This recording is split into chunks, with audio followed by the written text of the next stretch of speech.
the game. Jay Call has changed the game. An under-recruited player, really didn't get a lot of attention coming out of high school. Had some mid-major offers, that was it. Goes with Eric Olin, who makes that transition from UC San Diego to New Mexico, and what an impact. Yeah, like you mentioned earlier in the game, he's one of the leading scorers in the country as a freshman. Collins in the corner. Check that. I take it it's Colby King who just came in, and King hits the corner three. Colby King, the transfer from Butler, a veteran college player, knows how to play, has a defined role on his team defensively and to knock down shots offensively. 43% from behind the arc he is this year, and an answer back trade to Javis Miller off the bench. Miller coming off a game where he didn't score any points. That's a big plus for Coach Olin right there. That's like icing on the cake for him to come in the game and knock down a three. Now it's Collins. 13 to shoot. In the lane. Back to the corner. Another trade. That one is off. It's saved by New Mexico on the baseline. Good job there by Miller. That's what you call gang rebound, Trent, right there. 3 guys falling on the ground to make sure they secure that.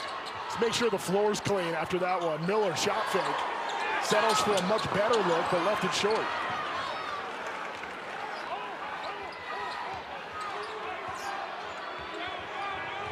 Here comes Collins. Stop and pop. Way deep tray. Short. And a one-handed rebound taken by Haupt. Well, if you're the Lobos, that's what you want defensively, to get back in transition D, not let the Aggies get in transition and score, and then get a rebound. Like I said, he didn't have any buckets last game. Coming in and having the confidence and the feel and flowing right in the game to knock down a three right off the bat. Transfer from North Dakota State. All-conference pick there. Stepping up a league and knocking down a shot. Nifty ball handling by Albury here. The former Aggie against his old teammates.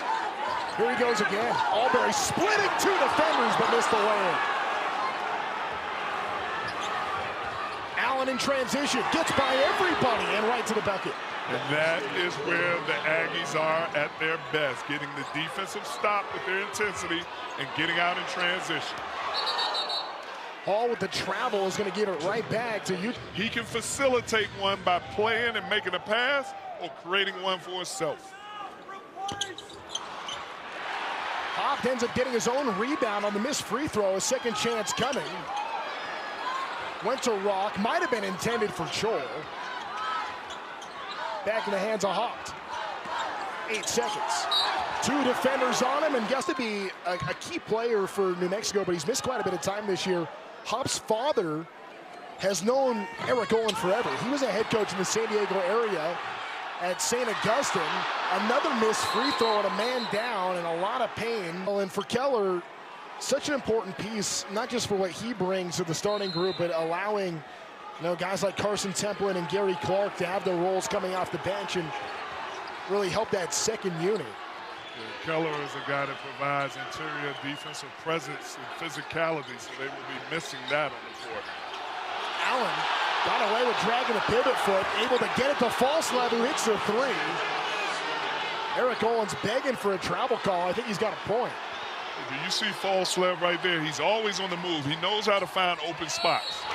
Meanwhile, and the Lobos, they're right there. You talk about some of the missed layups, the easy bunnies they miss. And this would be a tie game. Collins, top of the circle, long twos missed. And that balance for Utah State. They have 8 makes by 7 players.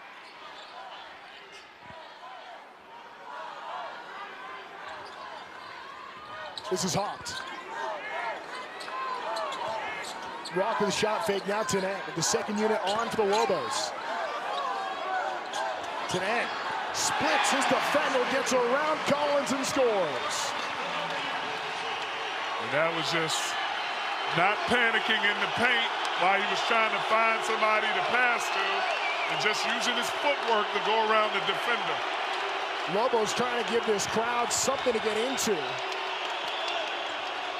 1 possession game. Templin, top of the circle tray is strong and a foul, and that's the Vanderbilt transfer averaging over 18 points a game. Outstanding defense by today, and now it's Hall that's guarding him. Shot from the left wing, missed by Allen. Second chance for the Aggies. King for his second three, and he gets it. That was a big-time shot right there by Kobe King, the 6'1" guard. Just came off of it, ready, locked, loaded to shoot. Stops the 7-0 run and silences the fans here at the pit. Running into traffic there was Miller. Goes back out to Hall. Looking for a whistle. Then gets left alone. Elamine, I think he thought he fouled him. And Hall was too open. Missed the shot. Collins. Shot no good. Both teams going a little cold. Hall got hit hard, able to get the pass through to Haupt. Another miss. Impressive defense by the Aggies right there. The hot hand. Shot was strong by King. Hall, who has been a prolific scorer, and the freshman cut. Today, Coach Calhoun talked to his Aggies team, and he said, embrace the intensity and energy in these fans in this pit, and they are doing it. This is Albury, 15 on the shot clock. All kinds of space on that left side. Now the double comes. Turns the pass. 5 seconds now. Hall, 4 seconds. Hall gets rid of it to net. I don't know if he got it off in time. He didn't, and a shot clock violation. What defense by Utah State. Both teams have forced each other into shot clock violations. Again, another example of the defensive intensity that they have. Final 6 seconds. King, 3 seconds, gets to the bucket. No, the putback, yes! Gary Clark. That was the 4th longest home win streak in all of college basketball. 23 in a row they have won in this building. And a true quad one game for both teams tonight. 15 seconds for Tenet. Gets around his defenders and gets the reverse to fall. Lobos needed that. Well, Elamine was good in the defensive position, had defensive resistance using his length, but then as a freshman, he didn't finalize and finish off his defensive positioning. Pass gets through to Clark, but Rock knocked it away. Haupt can't hang on to it. Now it's numbers for Elamine. And he goes down hard. Largest lead tonight. In a game that at halftime was on its way to a 1-point difference at the break, if not for a putback there at the end by Gary. Coach Olin talked about it at shoot-around today about how they had to take care of the ball. They're fully aware of the Aggies' defensive presence and how they turn teams over. They're turning teams over 15 turnovers a game. Gary Clark, I should say, and now towards the basket, it's Miller. Runs into Elamine, has to get rid of it. Not a lot of time for Haupt, 4 seconds, 3 seconds. Haupt step back, just gets rid of it in time. It's missed.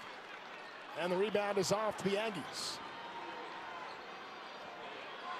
And that's how, when you're a good defensive team, you force teams to shoot 41% from the field because of possessions like that. Underneath to Collins, who Utah State has 2 conference losses. They lost at Grand Canyon, tough place to win, and then a home loss against UNLV, one of the more surprising games in the Mountain West this year. He had 26 and 25 respectively in those games. In the 3-game win streak since, has really reduced his scoring role and has had a very different kind of impact on this team. Elamine's 3 is short. Another second chance opportunity coming for the Aggies. When you're trying to chip into a lead, you cannot afford to give up second chance points to a team that is making most of the shots that they're taking. Berryman had it knocked out of his hands and ends up scoring. 20-point differential in favor of Utah State. that's 25 points for the Aggies off the bench. Dayton Albury scores. Just his second bucket stops a 7-0 run. That might be the easiest bucket New Mexico has had in a while, and a bucket that they converted on. When you look at the three teams at the top of the standings right now with San Diego State, Utah State, New Mexico, so far it's been all home winners when they face one another. The balance of power tips for who can win on the road. Dayton Albury back-to-back buckets trying to bring the Lobos back